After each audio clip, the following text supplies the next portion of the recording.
देखो students, 12th class के लिए हमारा अगला चैप्टर शुरू कर रहे हैं। Chapter number 11। इसको मार्क्स दिए हैं without option 4 and with option 6, लेकिन हम लोगों को यहाँ पे एनी 8 सॉरी एनी 8 ऐसे होने की वजह से वो ऑप्शन वाले मार्क्स पे हमको पूरे पकड़ के चलना सकता है। इसलिए हम लोग ये चैप्टर पे पूरी तैयारी करेंगे, तो 1-2 चैप्टर छोड़ भी दिए तो भी 6 मार्क का छोड़ा सकते हैं। इसमें भी बहुत सा पार्ट कट हुआ है, आप कटेड ये देख लीजिएगा सिलेबस, और गिना चुना पार्ट इसमें बचा है। एनिमल हस्बेंड्री का पूरा पार्ट छूट गया है, इसलिए हमारा चैप्टर के मार्कों के हिसाब से हमको पढ़ना कम है, लेकिन मार्क्स बदले नहीं है तो वो मार्क्स ज़्यादा मिले। और एकदम इजी चैप्टर है, हम लोग आसानी से इसके क्वेश्चंस कर सकते, तो इतनी पढ़ाई अपनी निपटा के रखो। तो देखो, इम्पोर्टेंस ऑफ फूड, ये चैप्टर का नाम है enhancement of food production. Enhancement भी सुधारना, सुधारना उसमें प्रगति करना, उसमें सुधारित बियाने वगैरह जैसे बोलते हैं हम लोग, मतलब उसमें इम्प्रूवमेंट करना। ठीक है, तो इस तरह से हम लोगों का एनहेंसमेंट ऑफ फूड प्रोडक्शन क्यों करना जरूरी है, तो हमको पहले ये समझना पड़ेगा कि फूड का इम्पोर्टेंस क्या है। तो देखिए, food is the basic need. एक बार कपड़ा नहीं रहेगा तो चलेगा, लेकिन फूड होना जिंदा रहने के, राइट। रोटी कपड़ा और मकान बोलते जरूर है, लेकिन मकान नहीं रहा तो कहीं और रह लेंगे, है ना। जंगल में रहते 6 लोग, प्राणी रहते हैं, लेकिन फूड सबके लिए इम्पोर्टेंट है, basic need, because it is the energy source for everything.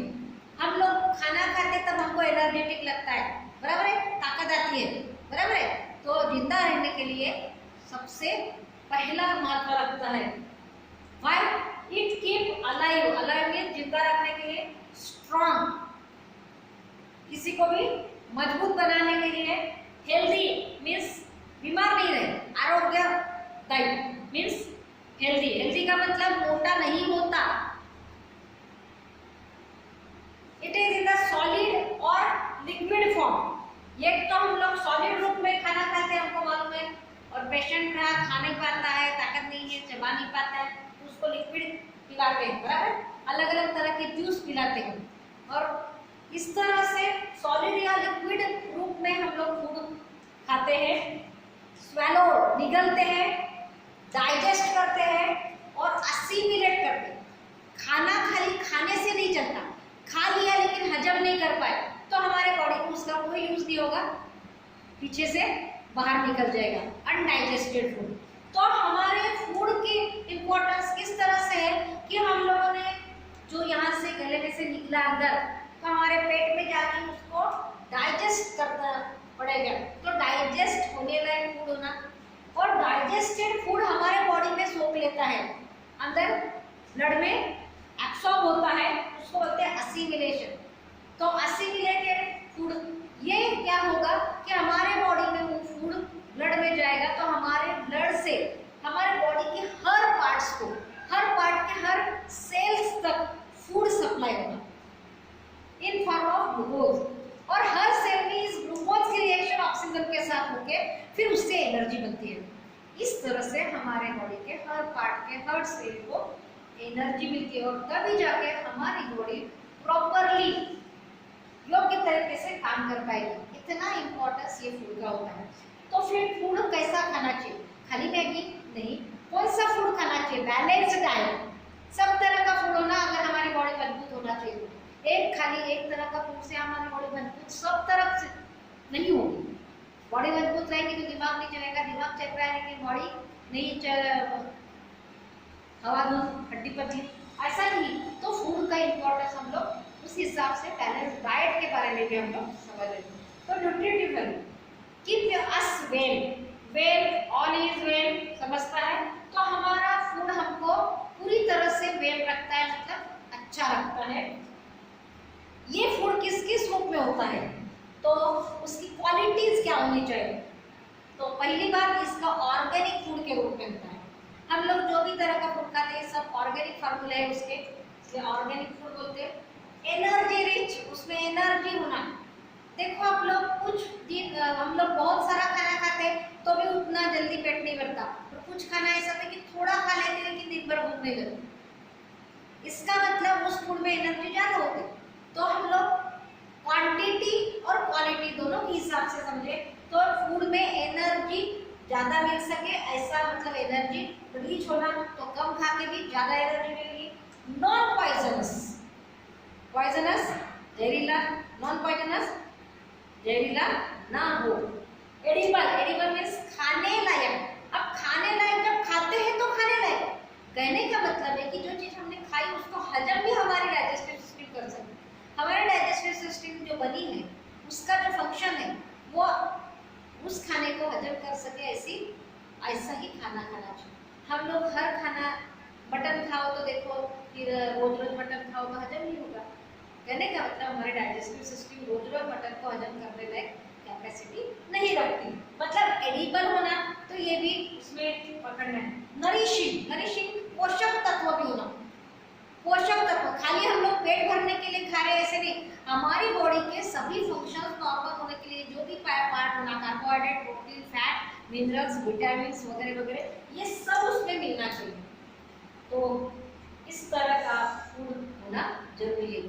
ये हमको क्या बताते हैं, फूड किस तरह का होना और क्यों होना, उसका इम्पोर्टेंस। इसके ऊपर 2 मार्क पूछा जा सकता है, द इम्पोर्टेंस ऑफ फूड और right just about food, value of food. हम आगे देखिए कि ये फूड हमको कहाँ से मिलता है। Green plants, basically green plants से फूड मिलता है। मैंने इसके पहले 3 वीडियोस आपको भेजी हूँ कि what is the importance of environment और एनवायरमेंटल सर्विसेज, उसमें मेन इम्पोर्टेंस ग्रीन प्लांट्स से आपको फूड मिलता है। कौन सी प्रोसेस में, photosynthesis. But naturally green plants can prepare their own food by photosynthesis process, but animals cannot, and hence directly or indirectly animals are dependent on plants for food. ये मैंने बहुत बार समझा के दिया है, डायरेक्टली इनडायरेक्टली। फेमाइन, फेमाइन यहाँ पे famine का मतलब होता है कमतरता, चंचल, मराठी में बोलते चंचल, कमतरता। दुर्भिक्ष मतलब अगर एक आधी चीज जरूरत जितनी है उतने हिसाब से नहीं है, कम है, तो सबको नहीं मिलेगी, सबको सफिशिएंट नहीं मिलेगी। किसी को पेट भर मिलेगी तो किसी को आधे पेट मिलेगी, किसी को मिलेगी ही नहीं। इस तरह की जो कंडीशंस को होते हैं, famine is responsible for dearth, DEARTH। Dearth का मतलब होता है दुष्काल। हम लोग देखो जैसे किसी कारणवश बारिश नहीं आई तो इस बार खेती नहीं पकी है ना, धान के, गेहूं के, जो भी हमारे खाने की चीजों के जो पेड़ है वो बढ़े ही नहीं, तो उतनी अनाज की फसल नहीं हुई, तो उस समय फूड महंगा होता है। महंगा होने की वजह से सबको नहीं मिलता, अपन दुष्काल पड़ने में, तो बराबर है। तो ये कमतरता होना फूड की, और उस वजह से दुष्काल की परिस्थिति निर्माण होती है। Rapid dramatic increase of the world population. हम दुनिया की पॉपुलेशन अगर देखें, एक समय था, अभी उतनी कंडीशन नहीं, एक समय था कि पॉपुलेशन जिस रेट में बढ़ रही थी उस रेट में फूड प्रोडक्शन नहीं बढ़ रहा था, और इस वजह से फिर दुष्काल मींस डर्थ होने लगा, तो उपासमार होने लगे, मतलब कम फूड मिला तो कुछ लोगों को भूखा रहना पड़ता। तो ये हम लोग बहुत छोटे छोटे थे, उस समय ऐसा हुआ था कि फॉरेन से एक लाल कलर की जवारी टाइप का आता था, मिलो बोलते थे उसको। ये लाल जवारी, उसका टेस्ट अच्छा नहीं लगता था दिखने को, और उसकी रोटी काली काली दिखती थी, लाल लाल दिखती थी। ये फॉरेन से आने लगा था। क्यों? क्योंकि हमारे यहाँ के सभी पीपल को भूखा ना मरना पड़े, इसलिए जो कंट्रोल में ये मिलने लगा था। ये कंडीशन हम लोग क्यों देखने को हमको मिलती है? क्यों? क्योंकि as compared to the increasing population, the production of the food is not, and then such conditions. Then what is the any अपन क्या बोलेंगे उसके ऊपर उपाय क्या करना चाहिए? तो देखो, to meet increasing demand for food, बढ़ती पॉपुलेशन की बढ़ती डिमांड फूड के लिए जो है, उसके लिए हमको ये गौर करना जरूरी है, इम्प्रूवमेंट ऑफ फूड प्रोडक्शन। तो हम लोग नेचुरली अगर देखते बैठे भगवान भरोसे की उपज होगी, बारिश आएगी तो उपज होगी, और हर साल दुष्काल होते गया, डर्थ होते गया, तो प्रॉब्लम जो आने की, इसके लिए हमको फूड प्रोडक्शन का इम्प्रूवमेंट करना चाहिए, उसको सुधारना जरूरी है। सुधारने के अलग अलग ढंग रहेंगे, अलग अलग तरीके रहेंगे। तो वो देखिए, तो फूड सुधारते वक्त 2 बातें क्वालिटी भी बढ़े और क्वांटिटी भी बढ़े। क्वांटिटी अमाउंट भी ज्यादा हो और उसकी पोषकता मीन्स उसमें न्यूट्रिएंट वैल्यू भी ज्यादा हो, तभी जाके सब तंदुरुस्त रह पाएंगे। दूसरा प्लांट ब्रीडिंग, ये किस तरह से की जाती है? प्लांट ब्रीडिंग, प्लांट्स की उपज करना जिसको फूड प्रोडक्शन दे सके। एनिमल ब्रीडिंग, देखो हम लोग को मालूम है कि प्लांट से मिलने वाला फूड और बाद में नॉनवेज भी खाते हैं, उससे भी फूड मिलता है। तो एनिमल ब्रीडिंग की मुर्गियां बकरे जो हम लोग खा सकते हैं मटन के रूप में, उनकी भी ब्रीडिंग करवा के उनकी उपज बढ़ाएंगे तभी तो मटन मिलेंगे। यदि एक बकरा खा लिया दूसरे दिन मुंह देखे नहीं। Increase the food production and for increase the food production the plant breeding and animal breeding practices are necessary. और यही हमको इस चैप्टर में डिटेल में पढ़ना है, लेकिन उसमें से हमारा सिलेबस कम करने के लिए कुछ पार्ट बाद में डिटेल्स में पढ़ा जाएंगे, क्योंकि वो स्पेशल सब्जेक्ट है।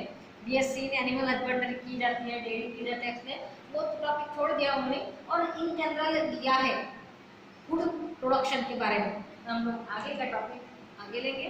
इसके ऊपर भी ये इम्प्रूवमेंट ऑफ फूड प्रोडक्शन के लिए क्या जरूरी है, इन जनरल पॉइंट्स के लिए, ये भी 2 मार्क्स के लिए, ये दोनों 2 मार्क्स के लिए इन जनरल पूछे जा सकते हैं।